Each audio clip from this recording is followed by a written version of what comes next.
Richie Brown Show, please welcome San Francisco Bay Area architect Richard Gage, AIA, member of the American Institute of Architects and founder and former CEO of Architects and Engineers for 9/11 Truth. He now leads the charge for a new World Trade Center investigation along with his courageous wife Gail at richardgage911.org. Mr. Gage became interested in researching the destruction of the WTC high-rises after hearing the startling conclusions of a reluctant 9/11 researcher, David Ray Griffin, on the radio in 2006, which launched his own unyielding quest for the truth about 9/11. The organisation he founded, AE 9/11 Truth, now numbers more than 3,600 architects and engineers demanding a new investigation into the destruction of all three World Trade Center high-rise buildings on 9/11. As an architect, he has worked on most types of building construction, including numerous fireproofed steel frame buildings. Most recently, he worked on the construction documents for a $400 million mixed-use urban project with 1.2 million square feet of retail, parking structure, and mid-rise office space, altogether with 1,200 tons of steel framing. Please welcome Richard Gage, AIA architect. Thank you. Nice to be here. So yeah, 9/11 was a defining political moment for me. In Britain, we watched the towers come down, and rapidly it seemed like the Bush admin had already fingered the suspect, a man that the US had funded and armed against the Soviets in Afghanistan. For a long time I thought about the truth about 9/11, if it should come out, would bring into question the whole validity of the entire American state, the US state losing its legitimacy. However, we're now 24 years out, and many of the Western states have just piled up crime on top of crime, seemingly able to act with complete impunity to popular opinion of its citizens. So if we're going to go over 9/11 with someone born in, say, 2004, that person is 20 years old now. What information would you give them to re-examine one of the greatest false flags of the 20th century or 21st century that led to so much war and destruction? We have the first role of business is to find out what happened. We're going to do that today. We're going to go straight into it. We're going to find out that the evidence reveals that the three skyscrapers at the World Trade Center were destroyed by explosive controlled demolition. Now, it takes an hour and a half to understand that. After that, the question is, what do I do? We then can ask ourselves the question, what do we do about this? And I'm looking forward to having that discussion with you after we look at the evidence, because it's a really important question. Excellent. I was shocked in 2006 to hear this evidence. And really, I was an architect and in a firm, and I hadn't heard one word about the third worst structural failure in modern history. As an architect, I've been in the now 36 years, and from the San Francisco Bay Area. My most recent projects included a high school construction administration and the $400 million mixed use project with large structures here, 1,200 tons of steel framing, as you mentioned, in Summerlin, Nevada. And through all this time, not one word, in fact, about the third tower on 9/11. In fact, most architects and engineers know nothing about this collapse. We go to conferences all around the country, and we present it to them on the TV in a booth, and they walk by. We call it our 9/11 evidence booth, and they say, yeah, what is that? It looks like a controlled demolition. And we're showing them this building, World Trade Center 7. And they go, yeah, that's a controlled demolition. We go, did you know when it happened? No, on 9/11. Well, that's not one of the Twin Towers, is it? No, this is about half the height of the Twin Towers. In fact, they were completely dwarfed. Building 7 was dwarfed by these massive towers, the tallest buildings in the world. But in most of our states in the U.S., it would be the tallest building. It's that tall. These towers were incredibly large. In fact, each floor was the size of a football field, an acre in size.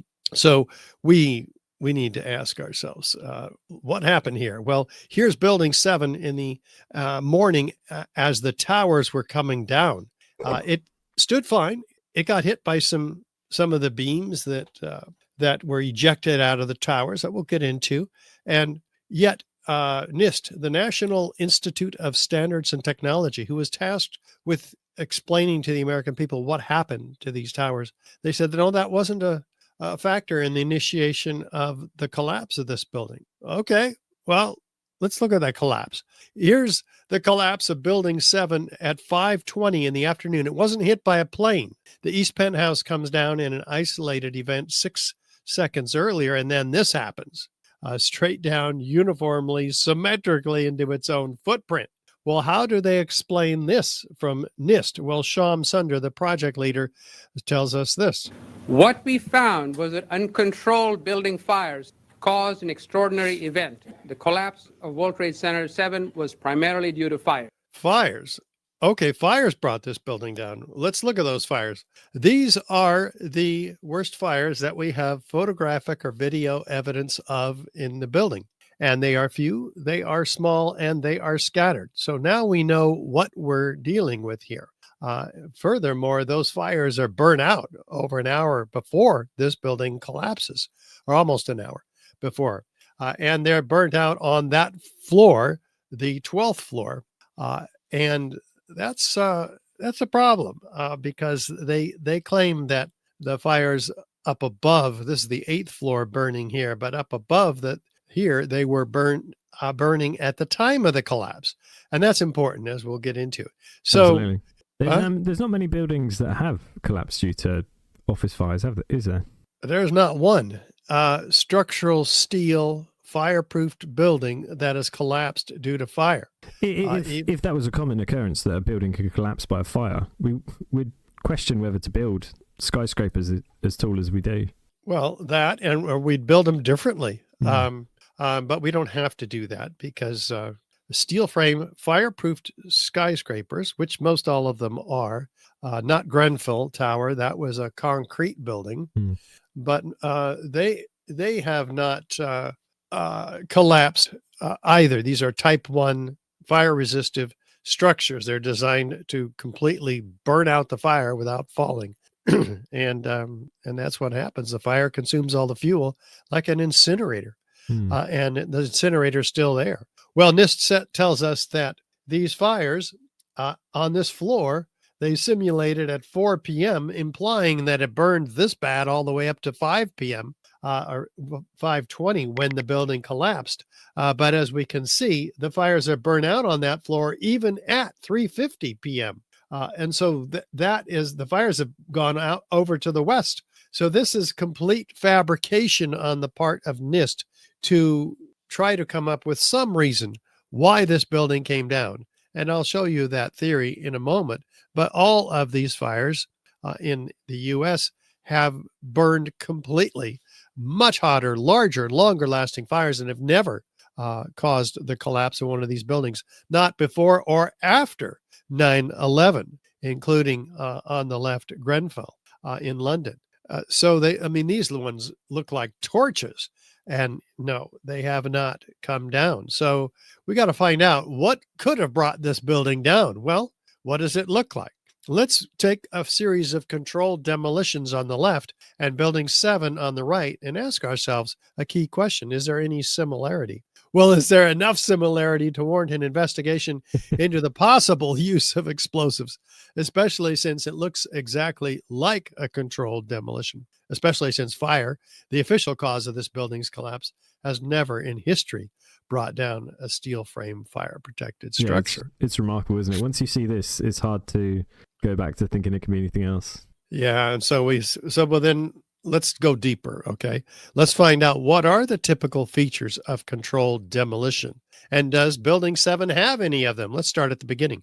Feature number 1, is there a sudden onset of destruction, usually occurring at the base of the building? Let's listen to Dan Rather on CBS and find out what he's suggesting here. What you're seeing are high shots. Now, here we're going to show you a videotape of the collapse itself. Describe that. Now we go to videotape, the collapse of this building. It's amazing.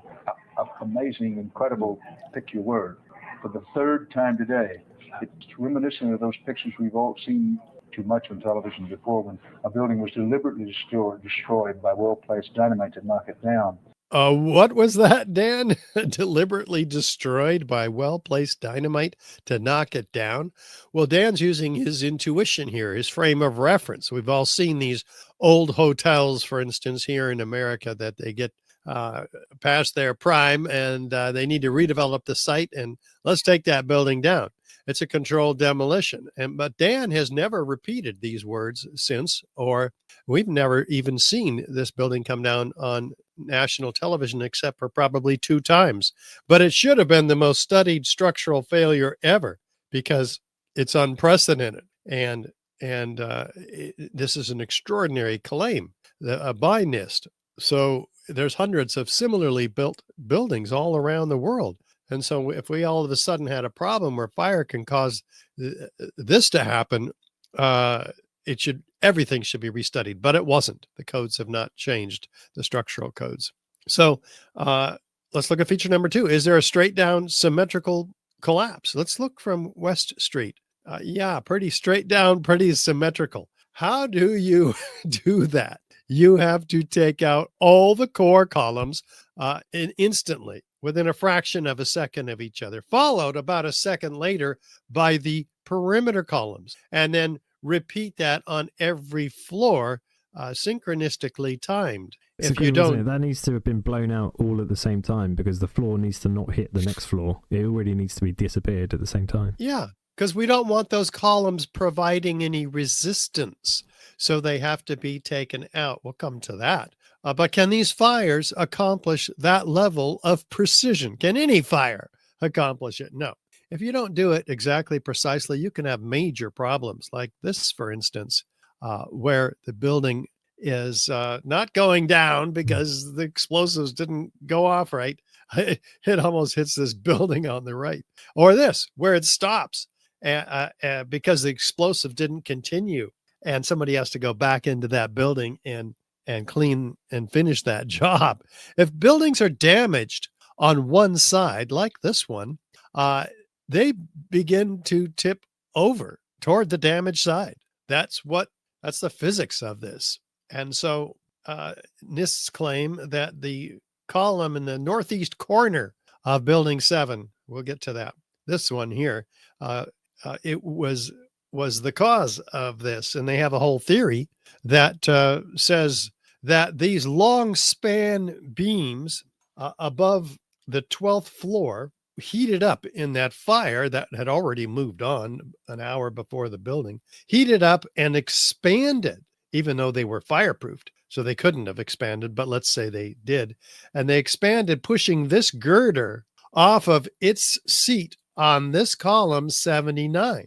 And that caused 13 to fall on 12 and 12 and 11 and so on for 10 floors. 9 floors. And then this instability traveled laterally across this building. Well, there's a few problems with this. These beams are fireproofed. They have cementitious fireproof coating on them. They wouldn't even heat it up. But in the computer model, NIST didn't put the fireproofing on. And then but let's say the fireproofing wasn't there for some reason.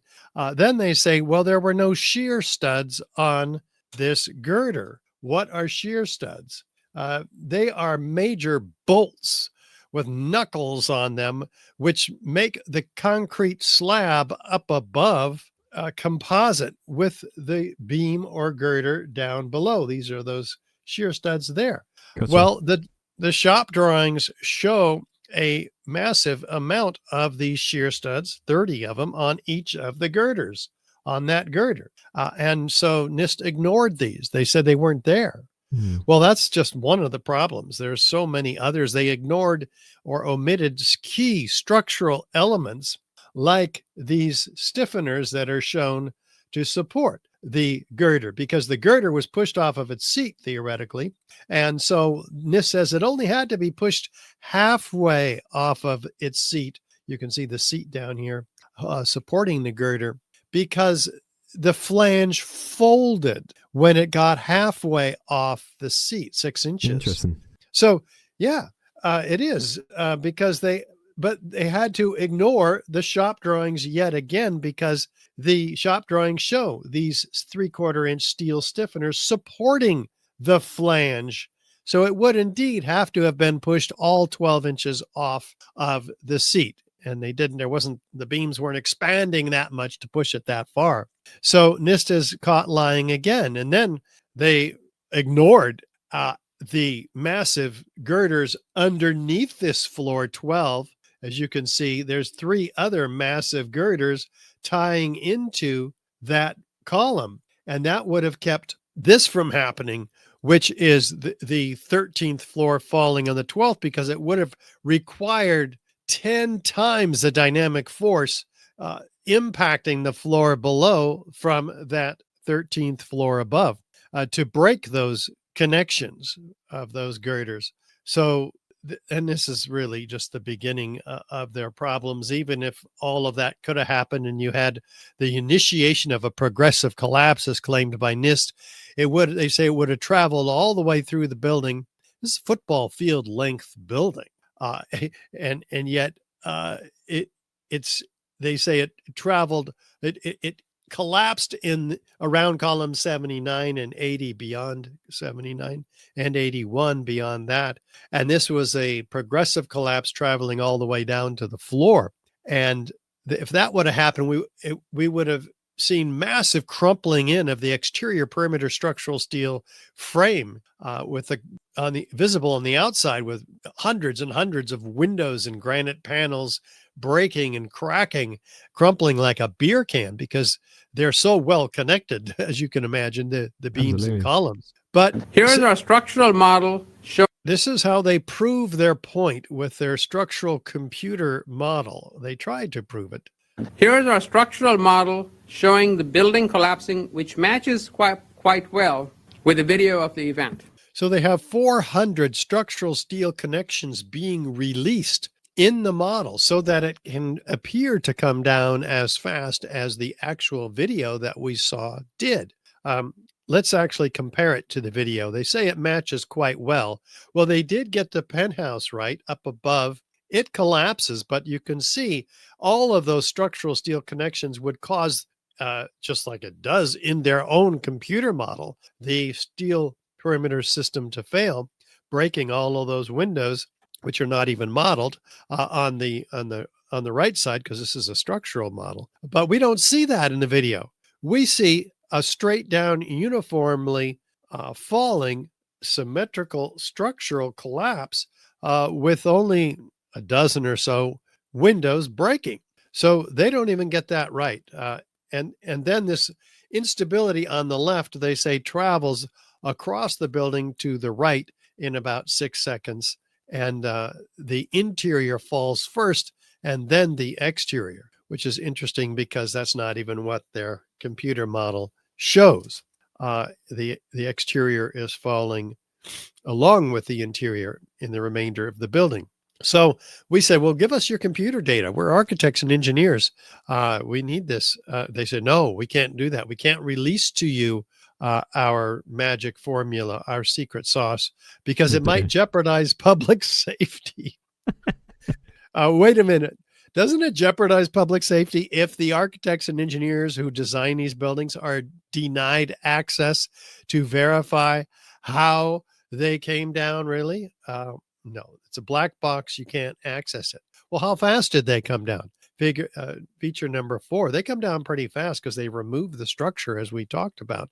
Well, NIST acknowledges, after being publicly embarrassed by physics teacher David Chandler, that they did come down at free fall. They had been denying this for years, saying that, gosh, that would mean there'd be no structure underneath it if it came down that fast. Well, what they say it did come down that fast, but what does that mean for all of this structure that was designed to keep it from coming down that fast? 40,000 tons of structural steel is in the way. Well, what happened to all that structural steel that 7 years after 9/11, when their final report came out, everybody else forgot about the collapse of this building if they ever knew about it.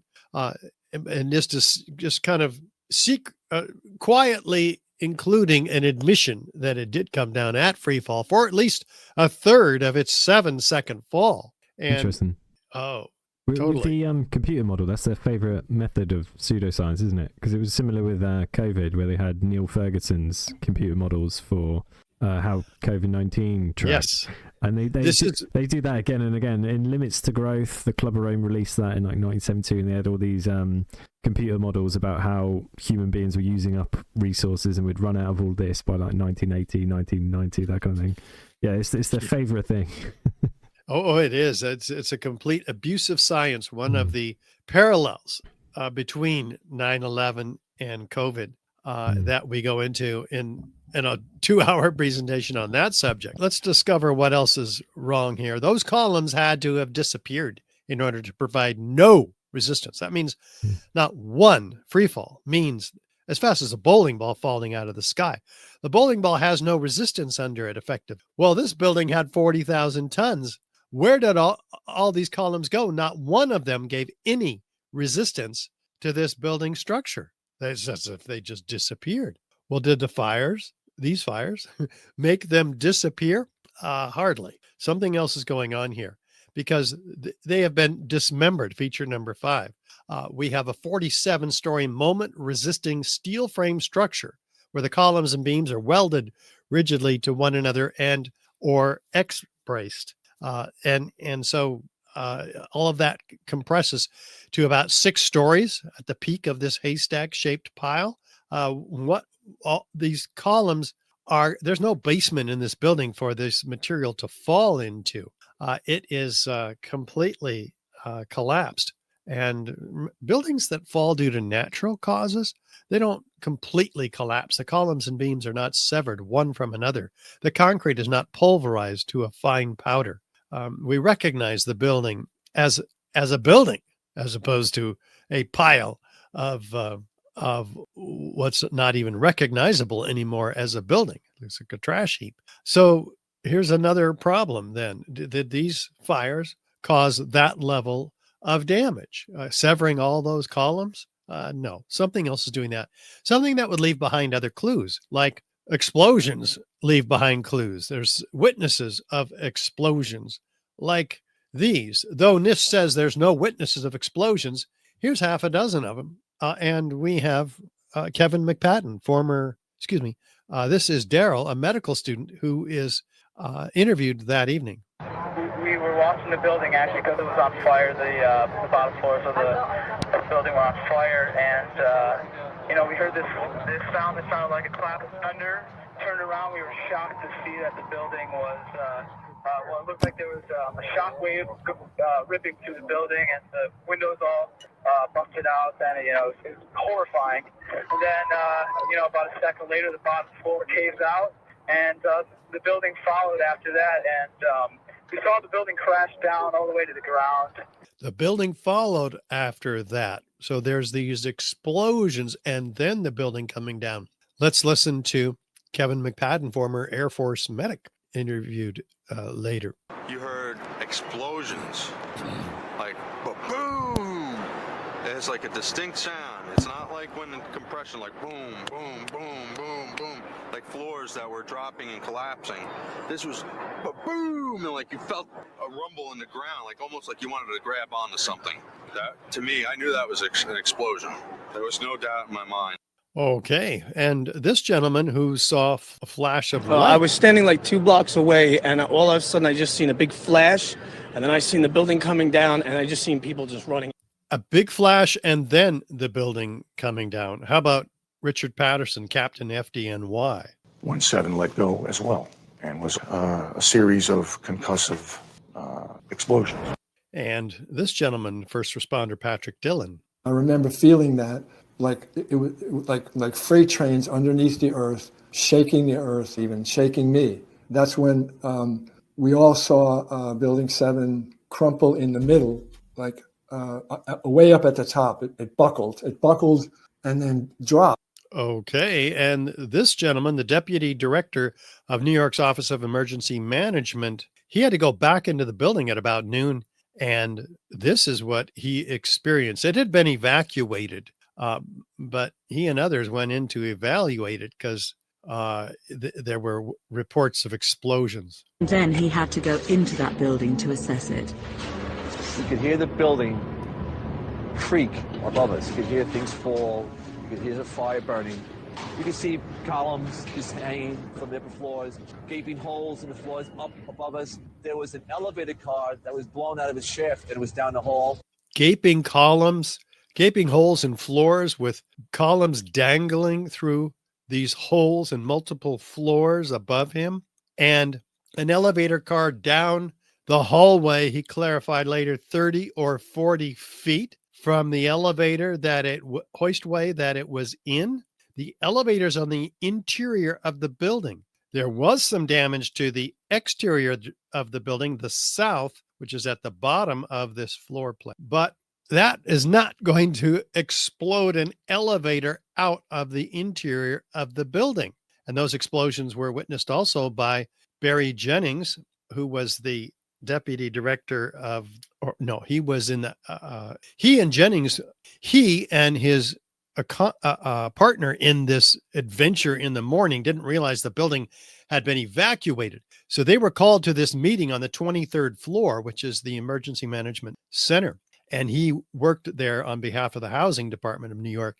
And so they were on their way there to the meeting, but they were seriously late. And they got up to the 23rd floor. And this is their experience on the way down. When we got to the 8th floor, I started walking to one side of the building. The other side of the building was gone. The first explosion I heard when I was on the stairwell landing, when we made it down to the 6th floor. Then we made it back to the 8th floor. I heard some more explosions. What sort of sound? Like a boom, like an explosion. More than one? Yes. We started walking down the stairs. We made it to the 8th floor. Big explosion. Blew us back into the 8th floor. When we get outside, a police officer comes to me and says, you have to run. We have more information of bombs, so you have to run. More information of bombs? Bombs like this heard in the late morning of 9/11? Yeah, here's one of the guys. He can tell you I'm okay, all right? Here, hold on. You want to call your mother or something?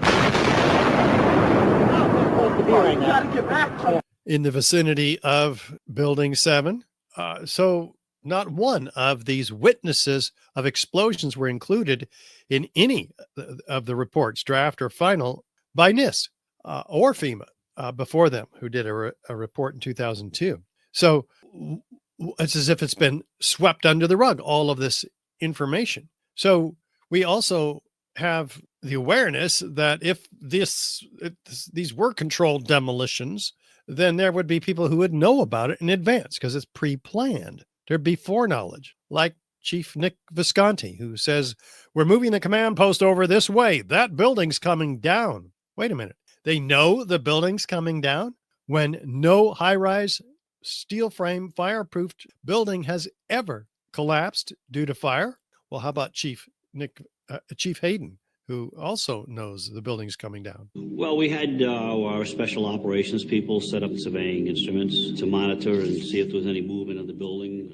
We were concerned of the possibility of collapse of the building. And we had a discussion with one particular engineer there, and we asked him, if Vern, could we anticipate a collapse? And if so, how soon? And it turned out that he was pretty much right on the money, that he said in its current state, you have about 5 hours. In its current state, burning, you have about 5 hours before it collapses. Yeah, absolutely remarkable. It's impressive how they managed to suppress this throughout the mainstream media, isn't it? Because there's just so much to it. Oh, it's completely suppressed. We don't have the name of this engineer, this magical engineer who could predict an unprecedented event 5 hours in advance, and it did come down in 5 hours. It's incredible. How about these mysterious construction workers hearing an explosion over their shoulder and then looking back at the building and looking straight then into the CNN camera saying this.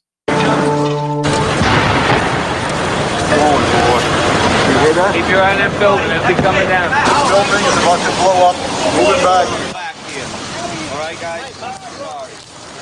We are walking back. There's a building about to blow up. Flame and down. What? The building is about to blow up? Flame and debris coming down? How do they know the building is now apparently not just going to come down, it's going to blow up? They know what's going to bring it down. That's incredible. With even workers like that knowing it was going to come down, it's a bit mad how no one's come to whistleblow like a decade later or anything like that. They've just kept it under. Good point. Good point. Well, here's one whistleblower. He was doing medical treatments on the site. We heard his experience of explosions already. But before that, he and others were pulled back several blocks away from Building 7. They were told it was going to come down. And he's behind the yellow tape listening to a Red Cross worker who he thought was a Red Cross worker. He's listening to the radio that held in the guy's hand, and he hears this. At the last few seconds, he took his hand off, and you heard 3, 2, 1. What? Do fires bring buildings down to countdowns? And then the guy says, run. and then you hear all these explosions that he described earlier. So, what's really going on here? The BBC announced, you'll be happy to know, in England, that they're on top of the job. They announced the collapse of this building 20 minutes before it happened. Now, more on the latest building collapse in New York. You might have heard a few moments ago, I was talking about the Salomon Brothers building collapsing. And indeed it has. Apparently that's only a few hundred yards away from where the World Trade Center towers were. And it seems that this was not a result of a new attack. It was because the building had been weakened during this morning's attacks. We'll probably find out more now about that from our correspondent, Jane Stanley. Jane, what more can you tell us about the Salomon Brothers building and its collapse? Well, only really what you already know. Details are very, very sketchy. Sketchy indeed. They apologize for this grievous error, citing the confusing events of the day. What, does this make them psychic or something? What's going on here? Yeah, absolutely bizarre. Not to be outdone, though, CNN announces it at 11:07 that morning. In New York, Alan Dodd-Frank joins us on the phone in Lower Manhattan. Alan? Aaron, just 2 or 3 minutes ago, there was yet another collapse or explosion. I'm now out of sight. A Good Samaritan has taken me in on Duane Street. But at 11:15, there was another collapse or explosion following the 10:30 collapse of the second tower. And a firefighter who rushed by us estimated that 50 stories went down. The street filled with smoke was like a forest fire roaring down a canyon. Now, as I think Patty Sabga and others have told you, all of Manhattan is covered, downtown Manhattan is covered with thick white ash and building material. Interesting, and it sure was. Had that building come down at that time, we wouldn't have any photos or videos of it because Lower Manhattan was completely covered by these massive clouds of powdered concrete and gypsum that filled the whole place. Would have obscured the 11 videos that we have of this building's collapse. Maybe it was supposed to go down at that time and under the cover of this canopy of destruction, and it failed to go off. What? That's an interesting thought, isn't it? Yeah, well, maybe those mysterious construction workers that we heard earlier were coming back from that building having fixed a dud that didn't go off in that building of a controlled demolition. And so it goes down right in front of God and everybody with great views of it, which is why they have to expunge from the mainstream media all of the reports of its collapse. But even a year later, its owner, Building 7 was developed in 1986 by Larry Silverstein and Company, who, interestingly, also 6 weeks before 9/11 had purchased the rest of the World Trade Center complex. Yeah, but massive terrorist insurance on the whole thing. What? Yeah, he even included terrorist insurance on it, didn't he? Yeah, and these were terrorist targets, so it's not unusual that there was terrorist insurance, but my understanding is that they put massive amounts of insurance on it that had never been there before. But what did he say a year later regarding the collapse of Building 7? I remember getting a call from the fire department commander telling me that they were not sure they were going to be able to contain the fire. And I said, we've had such terrible loss of life. Maybe the smartest thing to do is pull it. And they made that decision to pull, and then we watched the building collapse. Wait a minute. They were not sure they were going to be able to contain the fire. We saw the fires. Every firefighter who sees those fires says we could contain those fires. And we'll get to the excuse that we've been given that there was no water pressure to contain those fires with firefighting efforts. But he says maybe the smartest thing to do is pull it. Well, he's referring to the building here, but he says later, oh, I didn't mean pull the building. I meant pull the firefighters out of the building. Well, that's not how you refer to firefighters as it. And the firefighters weren't even in the building. You could not have pulled them out because they were told not to fight the fire by, and this is reported later by FEMA and by NIST. There were no firefighting efforts. They were told the building was going to come down on its own. They were all waiting down the street in a restaurant, all of them together. And they were puzzled. Why aren't we fighting this fire? Well, here's what the official narrative tells us about that. And had a water supply for the automatic sprinkler system been available and had the sprinkler system operated as designed, it is likely that fires in WTC-7 would have been controlled and the collapse prevented. They didn't even need firefighters to put out the fires. The sprinklers would have put them out, but it was a lack of water supply, according to NIST. That was the problem. Well, where does the water come from? It comes from the north. It comes across Building 7 in black here. It comes across Building 7 to the Twin Towers. So they said that the Twin Towers collapses damaged the water supply. Well, the water's coming from here. All the pressure is from the north. So, and we also have Chief Hayden saying, my recollection was that the water was available. And so that's his recollection, which is interesting. How effective the pressure was or the volume, I don't recall. But there are backup systems to increase that pressure in the building. And the World Trade Center Performance Building Study by FEMA documents that these hoses on the right particularly were fat, meaning the water pressure from the fire hydrant is providing water to the engines that pump the water into the buildings, into these Siamese connections from these fire department connections on the building. So they could have easily pressurized that system themselves, increasing the pressure. And the sprinklers in the building were shown to have been activated in the lower half of the building, which is what they said was that water supply in the lower half of the building was damaged. But the sprinklers are even going off. So this whole thing it's a fabrication. So yeah, you can see it right there. So we have to ask ourselves, okay, what do the other experts say? Experts in controlled demolition. Here's the top one in Europe. Danny Jowenko is the expert on this in Europe. What did he say? Dit is controlled demolition. Zeker weten. Zeker weten. Er is nagesprongen. Dit is in opdracht gebeurd. Het heeft een team gedaan van experts. A higher job done by a team of experts. He's very clear. The buildings don't fall like this. 36 structural engineers signed on to the petition demanding a new investigation like this one.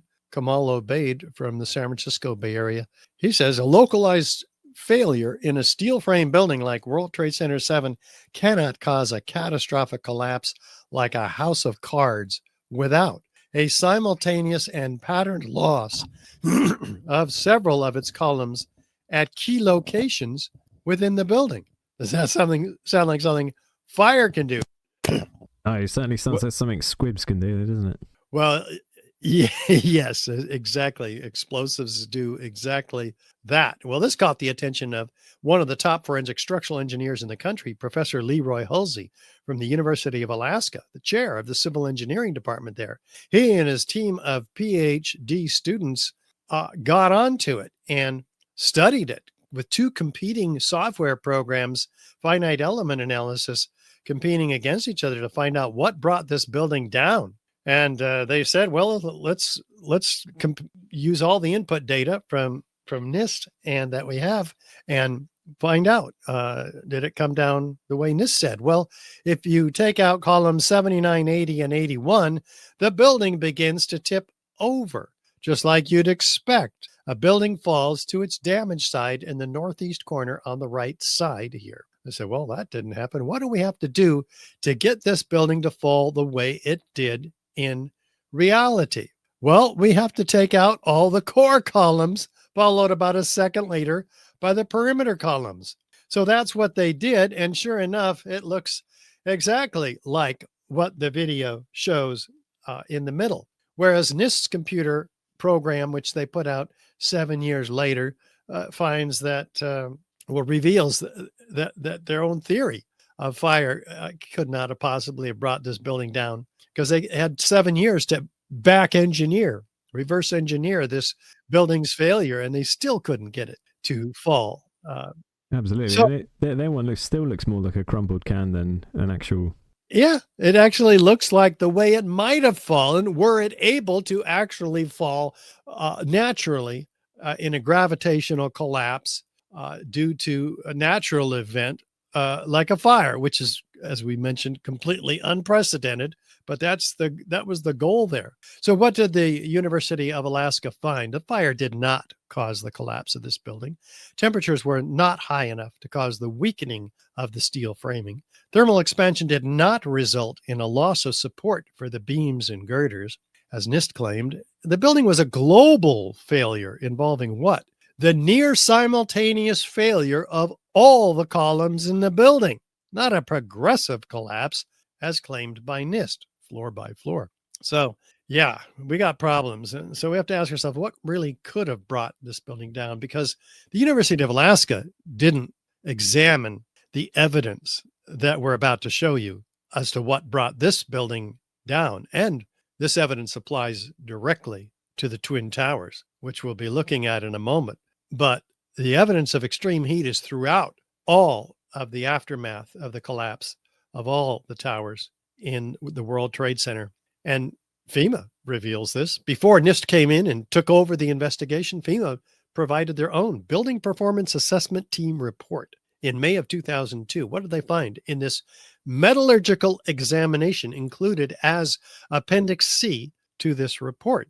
They find intergranular melting. Steel melts at 3,000 degrees Fahrenheit. Solid steel girder turning into Swiss cheese, as you see in this piece of World Trade Center 7 steel. Rapid oxidation, sulfidation, liquid iron, that's molten iron, that's 3,000 degree iron. And that was burning for a very long period, wasn't it? I think it was even in December, it was still burning at the...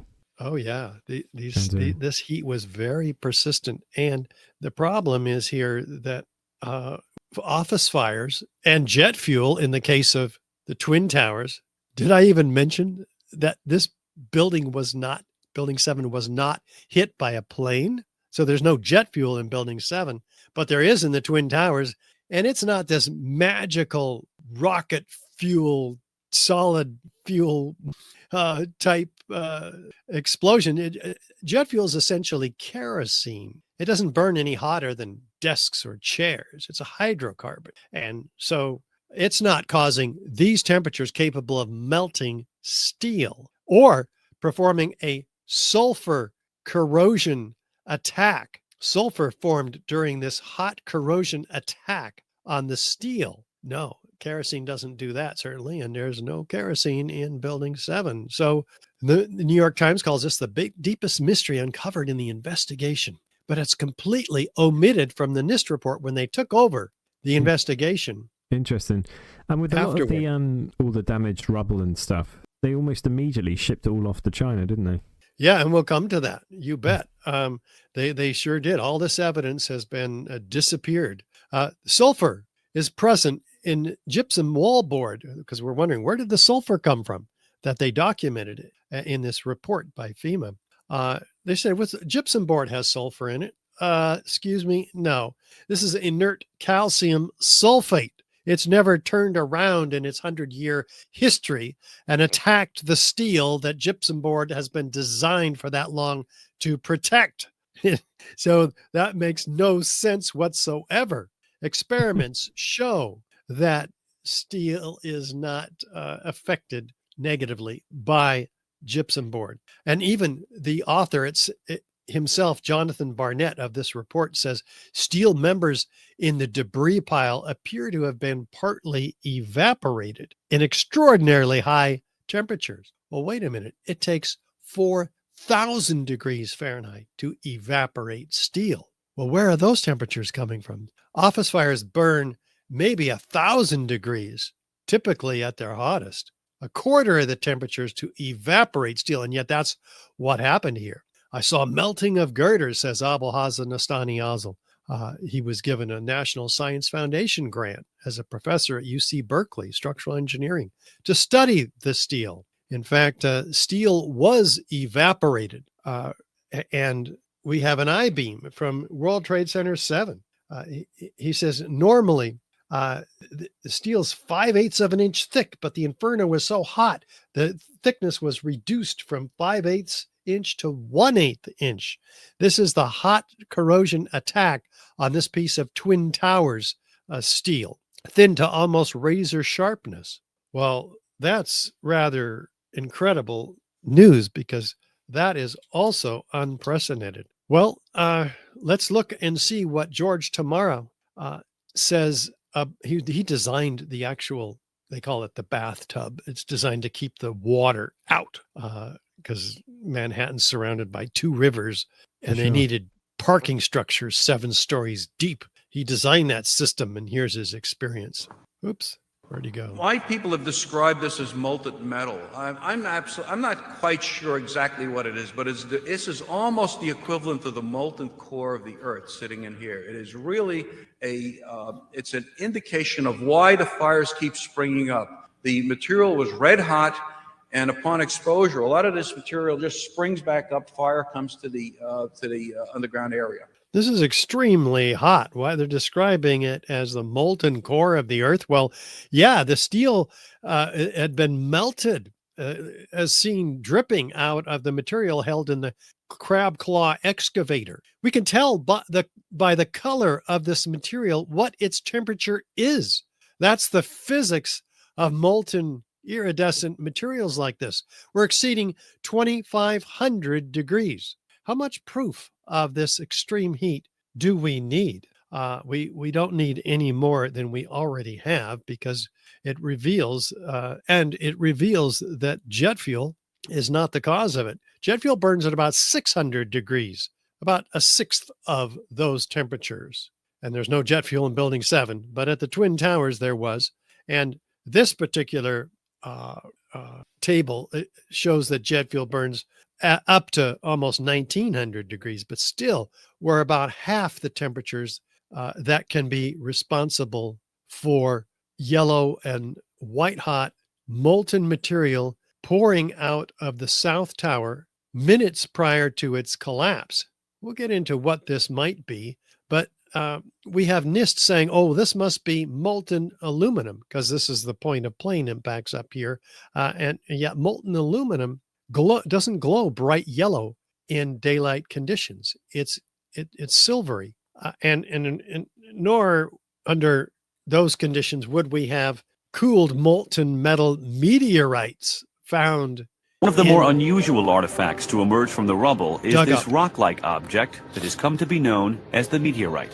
It's this fused element of steel, molten steel and concrete and all of these things all fused by the heat. Interesting. Well, what heat? What's producing that heat, if not jet fuel or fires? Let's look and see what role thermite might have played. And what is thermite anyway? An incendiary used by the military, thermite is a compound of iron oxide and aluminum, which when ignited sustains an extreme heat reaction, creating molten iron. In just 2 seconds, thermite can reach temperatures over 4,500 degrees Fahrenheit, quite enough to liquefy steel. We know that open-air fires cannot burn hot enough to melt steel, but metal had melted at the base of the towers. Appendix C of the FEMA report describes sulfur residues on the World Trade Center steel. The New York Times called this the deepest mystery of all. Sulfur slightly lowers the melting point of iron, and iron oxide and iron sulfide had formed on the surface of the structural steel. Sulfur used with thermite is called thermate, producing even faster results. Interesting, because if we might be getting somewhere here. If thermite were used, it would explain the incredible heat. It produces 4,000 degree Fahrenheit temperatures. It would explain the presence of sulfur, which is added to thermite to become thermate, much more effective at cutting through steel. It would also explain the presence in the dust of previously molten iron microspheres found by the U.S. Geological Survey in all of their samples that they studied. Well, this report came out in 2005, Particle Atlas of the World Trade Center dust. What do they find? Billions of previously molten iron microspheres. They don't know how they got there, where they came from, but they're sure documented well. This is iron, Fe, elemental iron. It's not melted steel. How do they get round? Spherical? Well, aerosolized liquids form themselves into spheres by surface tension. And that is the only plausible explanation. Under explosive conditions, liquid molten iron would aerosolize and cool into these droplets. Well, the EPA says, oh, this is a signature component of the World Trade Center. It's not even World Trade Center dust unless it has all of these billions of unknown origin, previously molten iron microspheres. Up to 6% of these samples are just that. That's about 4 tons of material that they have no guess as to where they came from. Well, an independent environmental consulting firm, RJ Lee, does studies. RJ Lee Group, also on the dust. They said, well, we don't know what they are either, but they're formed during the event, not before, by the welders putting the building together, not afterward by the iron workers taking the building apart, but during the event. Well, they know that because they're found as far away as the on-ramp to the Brooklyn Bridge. Every sample has them. So they're obviously formed during the event. Well, we have these spheres. We can find out where they came from because we can do an experiment. Experiment is the arbiter of competing hypotheses. Let's do one. Let's burn some thermite. See what happens. Well, they look like sparks, but they cool and they fall into the pan as previously molten iron microspheres, the byproduct of thermite. That's what it does. And this was just spewed all over New York, wasn't it? Oh, yeah. River to river. All the dust samples have it. In fact, it not only has that, it has melted molybdenum. This is a metal that melts at 4,700 degrees. And yet it is also found in spheres, documenting the USGS documenting extremely high melting temperatures here. They're just freaked out by this. They don't know how this happened. It's this element in the periodic table of the elements.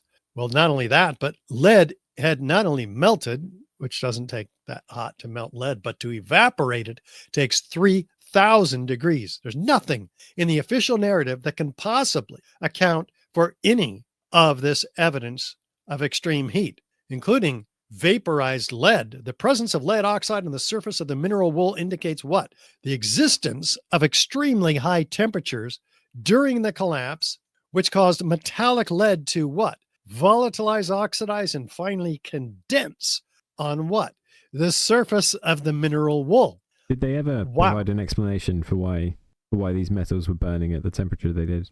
They have no explanation. They ignore it. They can't explain it, so they don't even try. They said, what temperatures? What molten metal? They deny it. John Gross, co-project leader of NIST, is on record verbally denying any evidence of molten metal. Wow. But the clouds were very hot. Surely the mechanical action of the Twin Towers and Building 7 put out the fires that were burning or still burning. A little bit of fire was still burning at the time these towers collapsed, but it would have been extinguished by the incredible mechanical action of 110 floors falling. But the clouds then were nevertheless very hot. It felt like it was going to light up almost. It got real hot, says that firefighter. This one, this news reporter says, a hot, solid black wave of heat threw me down the block. Some hot stuff went down my back, 1st and 2nd degree burns. Then we were engulfed in the smoke, which was horrendous. But I remember it was hot. The smoke was hot, and that scared me. Incredible amount of wind, debris, heat, a huge blast of hot wind gusting. Super hot wind blew, and it just got dark. And so you have these hot winds fueled by something that remained very hot in the dust clouds, responsible for then apparently the toasting of the tops of these cars. Could that be explained by molten droplets of iron in all the World Trade Center dust? Possibly.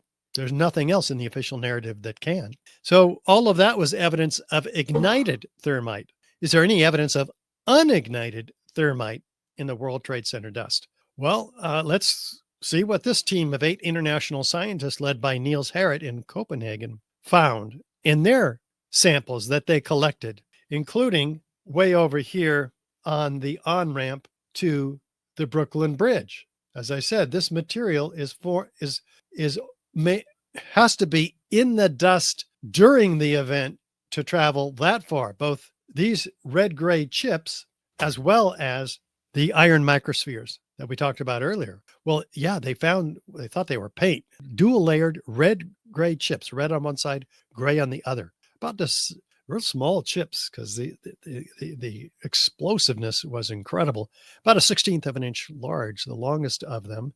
Unlike paint, though, primer paint, this paint, or whatever it is attracted by a magnet. So it has a high iron content. Iron is the main ingredient in thermite. Yeah, I picked up that paper in preparation for this interview, and the conclusion, they say, based on these observations, we conclude that the red layer of the red-grey chips we've discovered in the WTC dust is active, unreacted thermitic material incorporating nanotechnology, and is a highly energetic pyrotechnic or explosive material. Yeah, we'll get right to that. And so on the red layer, they get real curious. What's in it? Well, iron oxide, Fe, and aluminum. Aluminum is the other ingredient of unignited thermite. So we have the ingredients of thermite in what's supposed to be paint. So they get real curious. They zoom in 50,000 times and they find nano-sized particles of iron oxide and aluminum powder. They found iron oxide crystals and aluminum platelets 1,000 times smaller than the diameter of a human hair. This is incredibly engineered stuff. In fact, they found that this is developed by Lawrence Livermore Lab before 2001. They called it super thermite in the peer-reviewed literature. It's explosive composites based on thermite reactions whose fuel and oxidizer constituents are intimately mixed on the nanometer size scale. You see, when they get this stuff so small at the nanoscale, its surface volume increases exponentially, and you have a chemical reaction that's virtually instantaneous. It's incredible. Not made, yeah, and it's made only in the most advanced, sophisticated Defense Department laboratories. In fact, when they ignite it in the lab, they produce energy spikes, proving that it's a thermitic response. And that is exactly what happened to every one of the samples that this team of 8 international scientists found. They ignite at about 800 degrees Celsius. And what happens when they ignite? They produce something very interesting: molten iron microspheres with the same chemical signature as the molten iron microspheres found and examined in all the World Trade Center dust by the U.S. Geological Survey and R.J. Lee that we just looked at. So we know exactly where these molten iron microspheres came from. They came from these red-gray chips. As if we didn't know, they're found attached to partially ignited red-gray chips, as you see here and here. So this is a set of self-repeating, self-corroborating, repeatable evidence that can be assembled and brought to a real court of law to try those who are actually responsible for the destruction of these towers, because this proves exactly how the towers, not exactly how, but in general, how these towers came down. This stuff is not made in a cave in Afghanistan. It is extremely sophisticated material.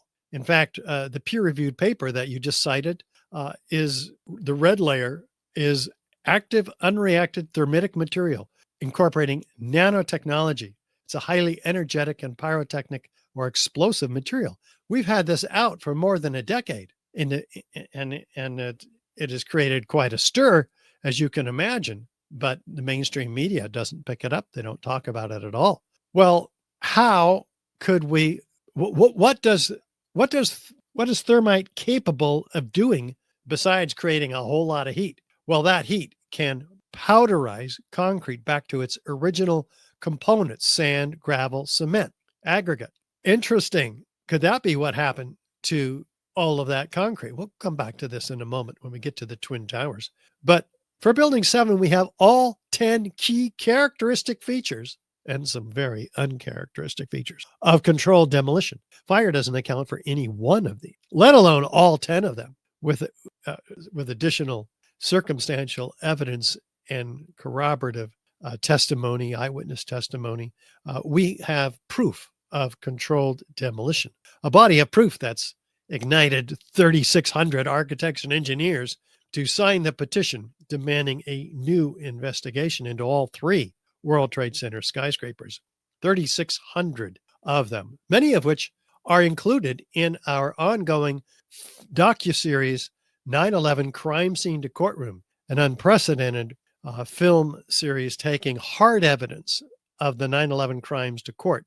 We have partnered with the Lawyers Committee for 9/11 Inquiry and created this series to bring to a special grand jury for investigation all of this evidence. And Mick Harrison, its litigation director, and I present this evidence in the grand jury boardroom. And here is the trailer for this series.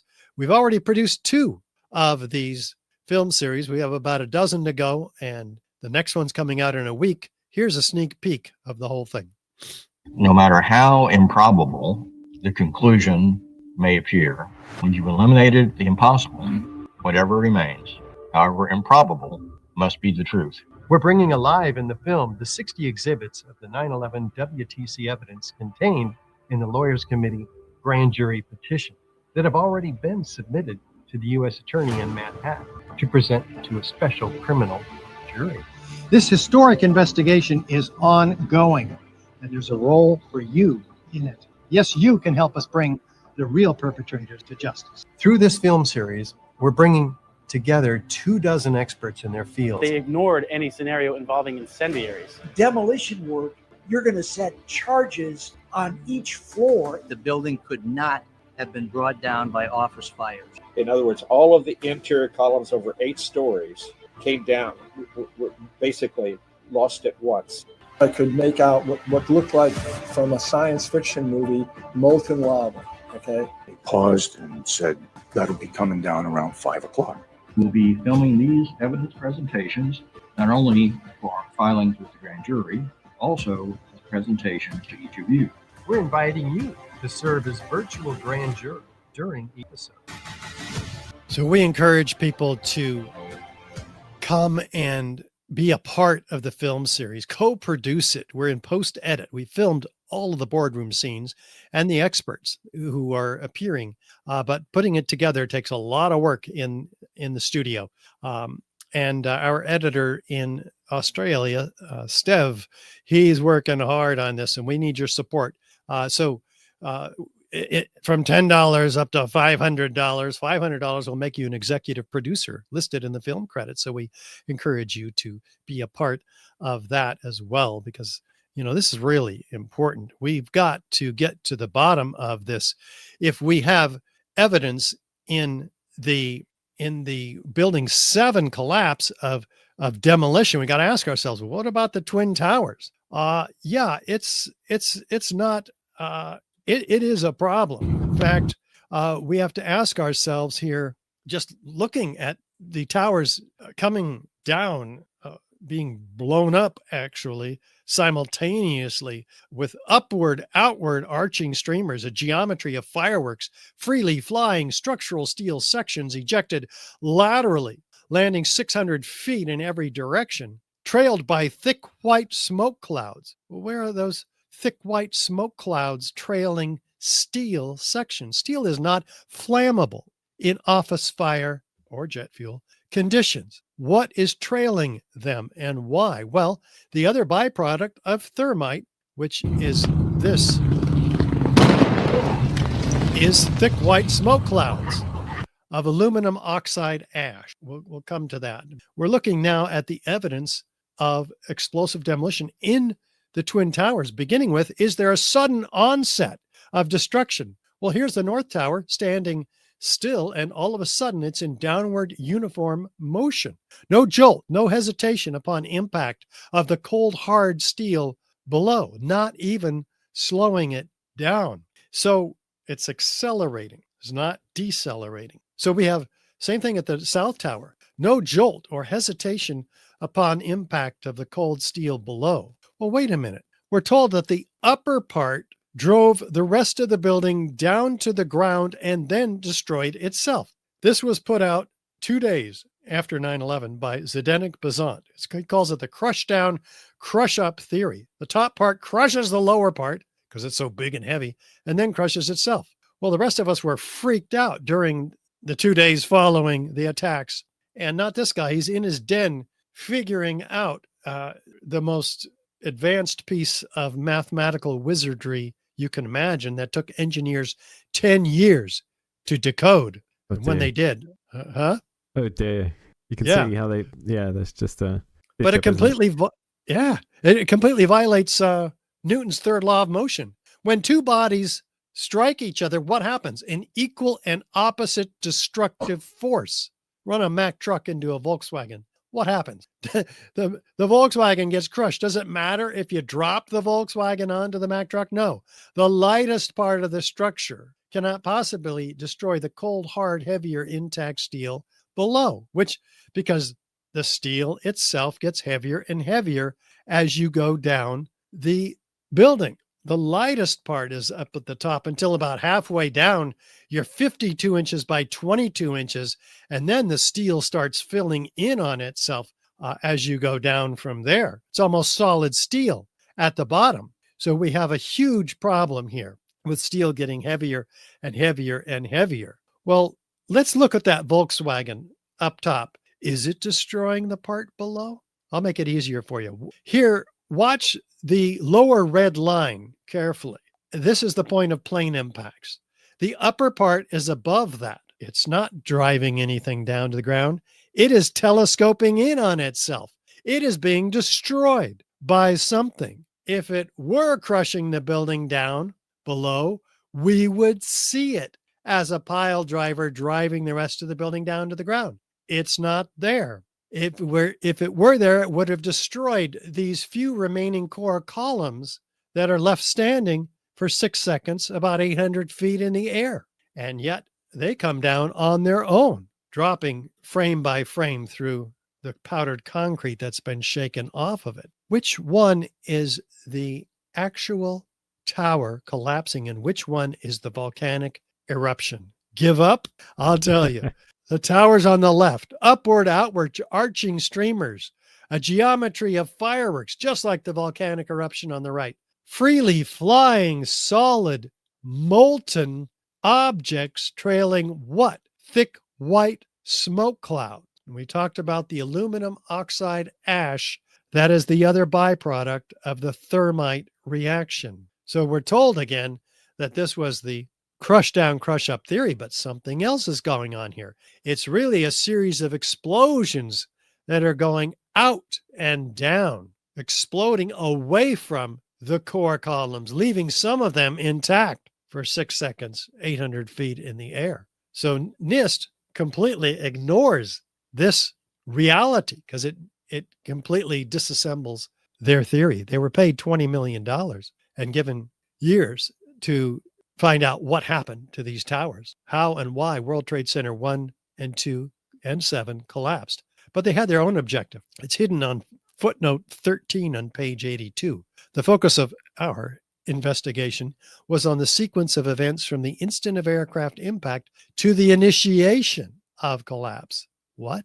It doesn't actually include the structural behavior of the tower after the conditions for collapse initiation were reached. Wait a minute. You spent years producing 10,000 pages and you only have a half page on the actual collapse? Isn't that what Congress tasked you to do? What did you say in that half page? The structure below the level of collapse initiation offered minimal resistance. The large building mass far exceeded the capacity of the intact structure below to absorb it. The building came down essentially in free fall. Floors below were unable to arrest the moving mass. This is not analysis with supporting calculations. Structural engineers do that every day for a living. Calculate the ability of the part below to resist the weight of the building above. All they got here is pure speculation. This is a pre-collapse report. It should have been titled "The Final Report on the Initiation of Collapse." So yeah, it's bizarre how they got away with that. Oh, it's incredible. And so we have to ask ourselves, what were they trying to avoid?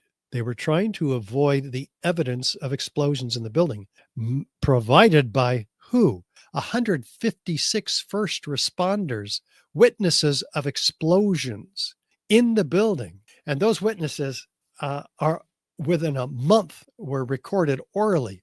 12,000 pages of testimony read by the former professor Graham McQueen. And he produced this report documenting what from these witnesses. Quotes like this: "We felt the ground shake. You could see the tower sway, and then it just came down." You'll hear again and again in these quotes the specific order of events. They're seeing something, they're hearing something, they're feeling something, they're being blown around the building by something before the towers came down. All of a sudden, the ground just started shaking. Felt like a train running under my feet. The next thing we know, we look up and the tower is collapsing. Shook my bones. Shortly before the first tower came down, I remember feeling the ground shaking. I heard a terrible noise, and then debris just started flying everywhere. I saw flash, flash, flash, the lower level of the building. You know, like when they demolish a building? With each popping sound, initially an orange and then a red flash came out of the building. Then it would just go all around the building on all four sides. Saw a number of brief light sources being emitted from inside the building between floors 10 and 15. He saw about 6 of these brief flashes accompanied by a crackling sound before the tower collapsed. I saw low-level flashes. I saw flash, flash, flash, and then it looked like the building came down. An explosion appeared at the very top simultaneously from all four sides. Materials shot out horizontally. And then there seemed to be a momentary delay before you could see the beginning of the collapse. How specific does this fire chief need to be? This expert witness. All of these guys are expert witnesses. There was an explosion in the South Tower, one floor under another. I figure it was a bomb because it looked like a synchronized, deliberate kind of thing. Seemed like on television when they blow up these buildings. Seemed like it was going all the way around like a belt. All these explosions. By the way, how many of these witnesses of explosions do you imagine appeared in the final or even the draft NIST report? 0, not 1. Wow. They claim to have interviewed 116 first responders. They missed every one of these 156. The building was blowing out on all four sides. We actually heard the pops. You know, you heard the pops of the building. I thought the terrorists planted explosives somewhere in the building. That's how loud it was. A crackling explosive. Another loud boom at the upper floors. And then a series of smaller explosions, which appeared to go completely around the building at the upper floors. Another loud earth-shattering blast with a large fireball that blew out more debris. The lower level of the building, you know, like when they demolish a building, that's what I thought I saw. Do you see any flashes? I said, yes. I thought it was just me. He said, no, I saw them too. Everybody, I think, at this point still thought these things were blown up. So I was fully expecting anything else to blow up. You were there when the planes hit? No, I was there when the building exploded. You mean when it fell down? No, when it exploded. He's sure what he saw. Well, we got to move on to the next feature of controlled demolition. Is there a straight down symmetrical progression? Because there shouldn't be. It starts out falling off its seat below in the South Tower. In fact, it's falling off at 22 degrees. So we have asymmetrical loading from this part of the building. It's falling off. We have asymmetrical damage from the fires. We have asymmetrical damage from the planes with the damage to the columns. How in the world then do we get complete symmetrical damage all the way around each face of the building? just like the firefighters described, all the way around like a belt, confirmed by the videos here. It makes no sense given all the asymmetry up above, especially when you look at the leading corner. Is this one going to play for us? Oh my goodness. I'm going to fix that. You've got to see the leading corner of this building. There we go. Excellent. Falling straight down through the path of greatest resistance. And, this one. Yes. We have floor by floor individual explosions, about a dozen of them in this looped video. Yeah, you can easily see it. You can see it ejecting out. Yeah. And this is not it's shooting out concrete, and it fell quite far away from the building, didn't it? Yeah, well, and we'll come to that lateral ejection in a moment, you bet, Richie. And guess what? These are not nuclear weapons either, as some have hypothesized. These must be pre-placed explosives, relatively small ones compared to a nuclear weapon, and certainly not directed energy weapons, softening steel. No, these are obviously explosions. So let's look at the isolated explosions called squibs, as you mentioned earlier, Richie. In this controlled demolition, squibs, they call them in the controlled demolition industry. On the left side of the South Tower, you see a dozen of them simultaneously ejected out of the left side of the building, essentially removing the rigidity of the structural steel frame so that it can't act as a rigid body and rotate and maintain its angular momentum as a rigid body, reacting against the rigid body below it. No, something else is destroying that structure, essentially liquefying the structure, if you will, allowing it to fall almost free fall. And this is documented by physicists, one of which is David Chandler, physics teacher, who documents that it's 2/3 of free fall acceleration. It's not slowing down as it descends through what? 80,000 tons of structural steel beneath the point of plane impacts. More steel than glass on the surface of this building. It's a Verendeel truss, perpendicular elements in this truss designed to resist hurricane force winds at the top of the building. Absolutely. So it had to be. The original architect even factored in the Twin Towers being able to take a plane hit, didn't he?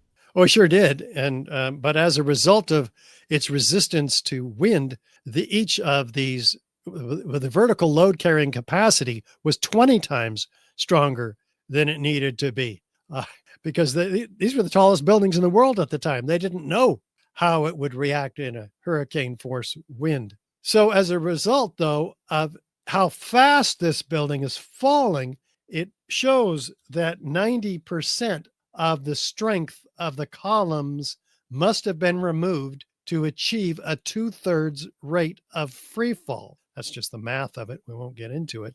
But there's 47 massive core columns in this building. And we have 240 perimeter columns that have been assembled here to resist all this load. And yet it falls like butter, providing only 10% resistance to the fall.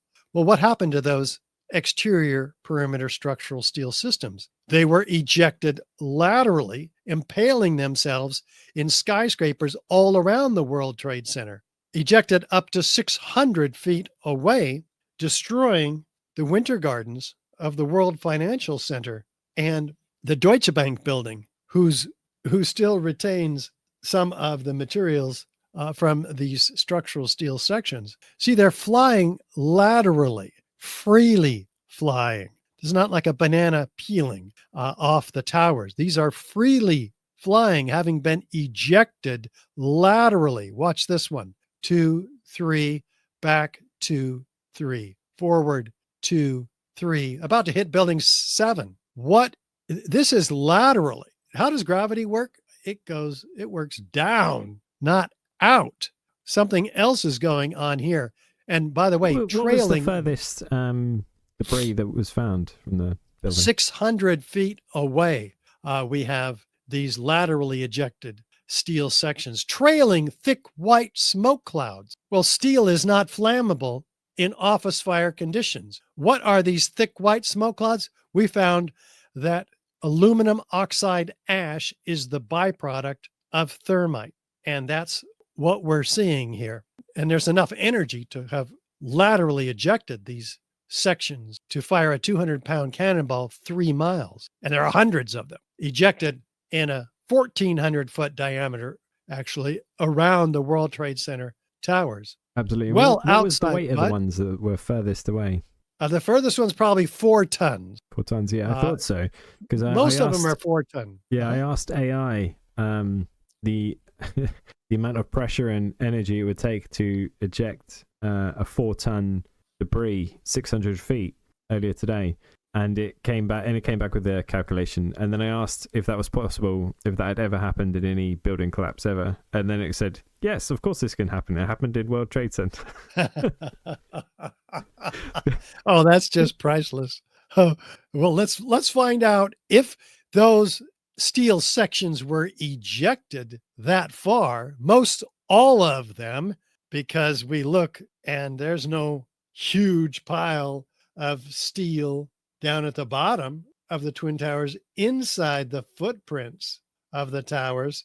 It has gone all around the World Trade Center, as we saw, and there's no huge pile of building at the bottom. We have to ask ourselves, what's crushing the building if 100,000 tons of steel framing, most all of it, is distributed outside the tower's footprints? It wasn't available to crush the steel, to crush the building below. The steel is about a third of the weight, at least, of these towers. Maybe it was the concrete. Let's find out what happened to the concrete, because feature number 8 shows us that it was pulverized. Because we're missing also 110 floors of concrete at the base of the towers. Well, the floors are made of, most all of them are 4-inch thick. Some of them are 8-inch thick concrete over metal decking, supported by lightweight steel trusses. Well, where are they? We would expect to see 110 of these assemblies at the bottom of each of these towers, but we only see a 4-6-story pile of debris. Well, where's the pancakes? In a pancaking collapse like this one in Mexico, we'd expect to see almost all the floors stacked up, right? Well, we don't see 80 of them. We don't see 50. We don't see 20. We don't see 1 acre-sized floor stacked up at the bottom. We're looking for concrete. Oh, we just found it, Richie. It's pulverized in midair, the concrete. It's not given a chance to fall and crush anything, much less stack up like pancakes. Now, how can concrete be pulverized in midair? Well, we found that concrete is powderized at temperatures above 1,500 degrees. And we found that nanothermite and thermite produce temperatures of 4,000 degrees. So maybe that's what happened. White powdered decomposition of concrete, or the dehydration of its products at 1,500 degrees Fahrenheit. That's what happened to the concrete. It's pulverized in midair, 90,000 tons, pulverized to average 100 micron particle. They know that because they studied the dust. It went across from lower Manhattan from river to river in a 3 square mile area in a blanket 3 inches thick. Well, this concrete was another third of the weight of this building, and it's spread from river to river. So what's crushing the building? It's not available to crush the building. Neither was the steel. Well, wait a minute. The crush down, crush up theory depended on all of that weight, didn't it? In Zdenek Bazant's piece of mathematical wizardry, he used all of that weight. I told you that that this is a piece of fraud, because not only did he use all of that weight, which wasn't available, he doubled it, the mass up above the point of plane impacts. He decreased the column strength below by a factor of 3. The calculation was completely rigged in favor of a collapse. This is called fraud. And that's how he was able to accomplish that paper in 3 days, because he had this all worked out beforehand. And Tony Zambodi, Richard Johns, and Gregory Zudlinski decoded this 10 years later, and they submitted their own peer-reviewed paper in challenge to the Journal of Engineering Mechanics, but they wouldn't publish it. Why? They said, it's out of scope. Wait a minute. How is it out of scope to publish a challenge to a paper previously published in that journal? That's what you do in peer-reviewed science. That's the whole point, that they wouldn't accept it. So there's a lawsuit going on about this following the ethics violation. Excellent. In turn, What's the update on the lawsuit? this is still pending. It's years. This has been years in the making. So they're just waiting. So then we have to ask ourselves, well, how would they have gotten into this building to set incendiaries and high energy explosives? Well, could it be in the guise of a fireproofing upgrade, which Kevin Ryan from digwithin.net unearthed and exposed for everybody in his essay, Demolition Access to the Twin Towers, which found that the fireproofing upgrades were coincidentally done on the same floors hit by the planes. Interesting. Was this really fireproofing that they were putting on? Or was it a liquid applied nanothermite under the guise of an intumescent paint? Intumescent paint is fireproofing. It expands and provides insulation upon being heated up. And so maybe that's what was really going on in the months and years before 9/11 under the guise of a fireproofing upgrade. We certainly got to get to the bottom of that because, again, the concrete was powderized. What could do that? There had to have been the extreme temperatures exceeding the temperatures of office fires to powderize concrete. Well, also, if they were going to get to the columns and beams in the building, they could have gone through the elevator hoistways, which are immediately adjacent to the columns and beams in the core area. Was there an elevator modernization, the largest one of its kind, going on in the months before 9/11? Yeah, documented by Elevator World in March of 2001. An elevator modernization. Ace Elevator had this contract. We'll come back to them. But if they were going to get from the elevator hoistways to the core columns, they would have to saw through 2 inches of gypsum board, a whole lot of holes, which would create what? A whole lot of dust, seen by witnesses like this one, Scott Forbes, Senior Database Administrator for Fiduciary Trust. It was probably the week leading up to 9/11. Every morning I'd come in around 7 a.m. and the dust was incredible. It was filthy. It was like the cleaners weren't cleaning. Right where the windows were, there was a sill which enclosed radiators. I was sick to death of the dust which was appearing on the windowsills. It was dirty grey and very, very noticeable in that week leading up to 9/11. Interesting. So there was a lot of whitish gray dust. So who was installing these modernized elevators? Ace Elevator. They had the contract. They got it from Otis Elevator, who had installed and had been maintaining these elevators up to the time. Where did Ace Elevator come from? Virtually nowhere to get this contract from Otis. And were they there on 9/11 when the planes hit? No. 50 of them were called out because there was a labor dispute, they said, to a union meeting to discuss business. So they weren't around to help the firefighters. That's very common that day. A lot of people didn't turn up for work. That's actually true. And so USA Today says, yeah, the industry takes pride in its rescues. They were gone. USA Today exposed that they had left that they had fled is what they say here. Either way, they weren't there to help the firefighters rescue the victims.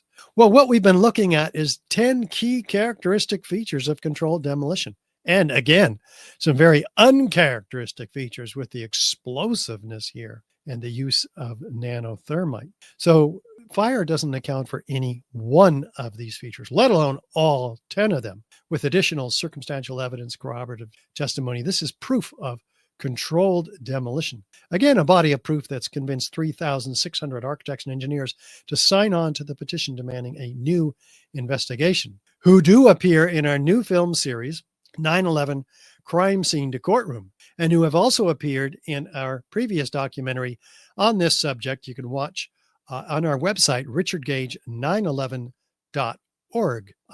9/11 explosive evidence, experts speak out with 40 high-rise architects, structural engineers, metallurgists, chemists, physicists, controlled demolition experts, all laying out this evidence. A 15-minute documentary narrated by actor Ed Asner, walking people through the evidence of Building 7, made for PBS TV. Very high quality, very short documentary. And the documentary made by Dylan Avery, the maker of Loose Change 9/11, the sensation that woke up a whole lot of people to the false story of 9/11.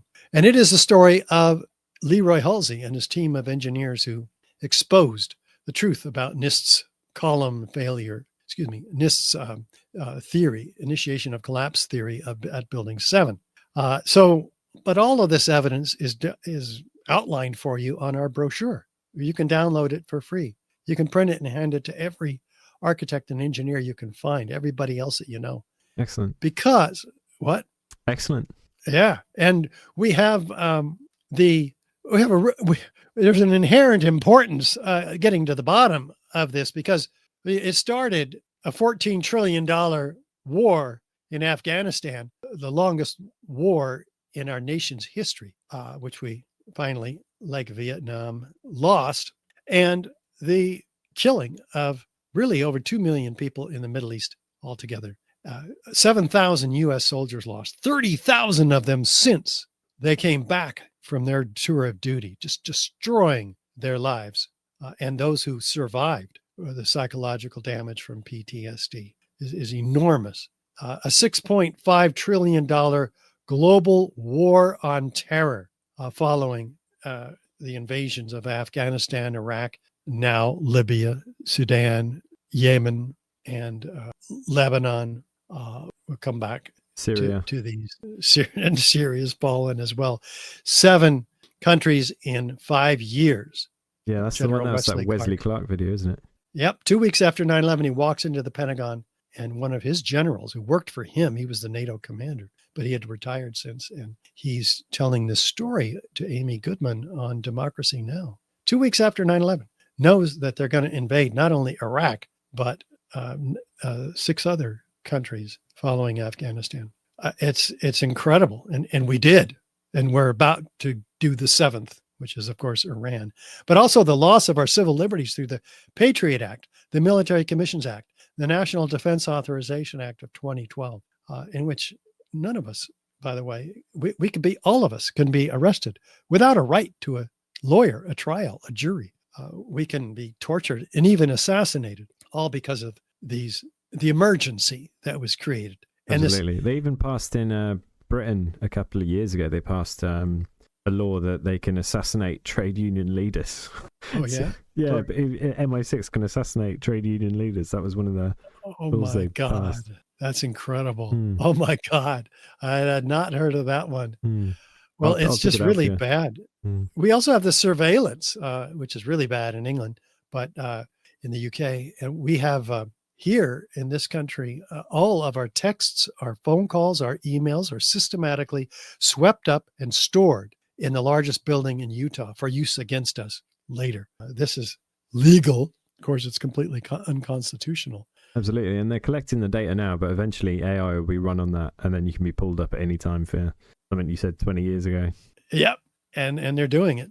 And so we got to get to the bottom of this. I mean, the truth about 9/11 is a dark one. We got to ask ourselves, where do we draw our line in the sand? It's got to be somewhere, right? How close to you do they have to get? How long do you wait? Do you wait for the next 9/11?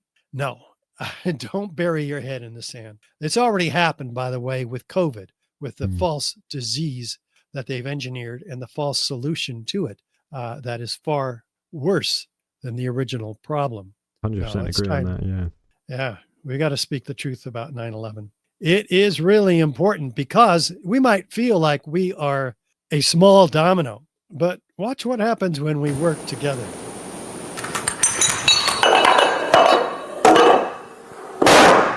Boom. That was 13 dominoes. If I had 29 dominoes, the last domino would be as tall as the Empire State Building. And that's what we're up against here. Deep, entrenched infiltration of our government and the media, a banking system, of course, and an entertainment industry. It goes deep and wide. But there's something that happens when we work together, not only with each other in the 9/11 Truth Movement and in spreading this information, waking other people up, but when we work with our higher power in the process, we find out who we really are.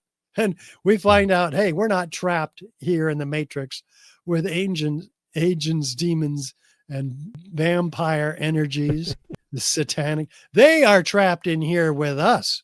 Absolutely. It's a very different perspective when we realize how interconnected we are with a power and a force much greater than ourselves. So use that power and tell other people about this, because everybody has to be woken up. Well, at least 3% of them. That's how many started the American Revolution, which freed our country. Just 3%.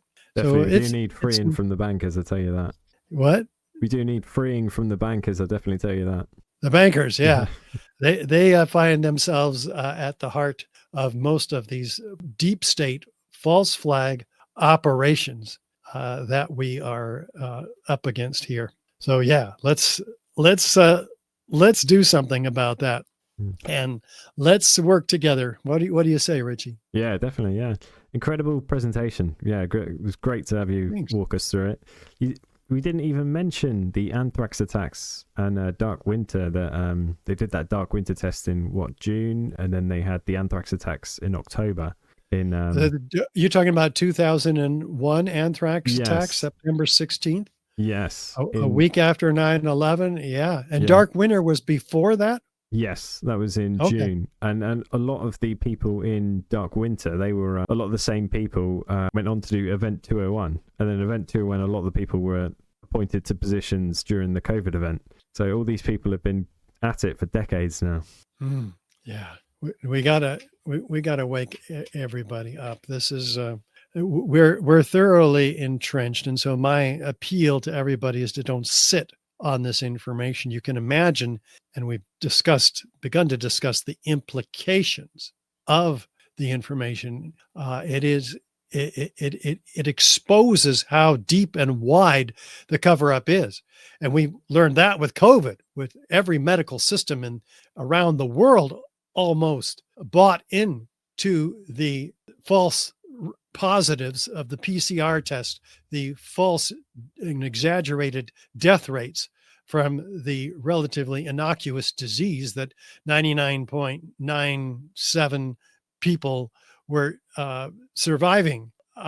So the emergency wasn't even there for us to be mandated to have lockdowns, 6 foot distancing from each other, and these mandated vaccines, which were not safe nor effective and were patented prior to the discovery of the disease in January of 2020.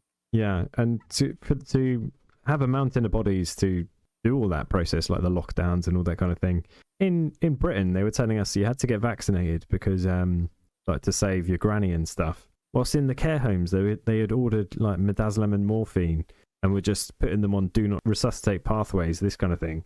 And I believe in the United States, they had the whole remdesivir thing, which was the equivalent, that if you got a PCR test that was positive, they were shooting you up with remdesivir, which and putting you on ventilators, which in combination with each other actually killed a whole lot of people. Exactly. In fact, VAERS, the Vaccine Adverse Event Reporting System, documents that 38,000 people were killed by the vaccine. And that's only 1%, because that's how effective the VAERS system is. Yeah, I think a lot of people just don't report it, or, you know, 99% of the people didn't report it. Yeah. And so 38,000 becomes 3.8 million real fast, far more people than what they claim to have died from the disease itself.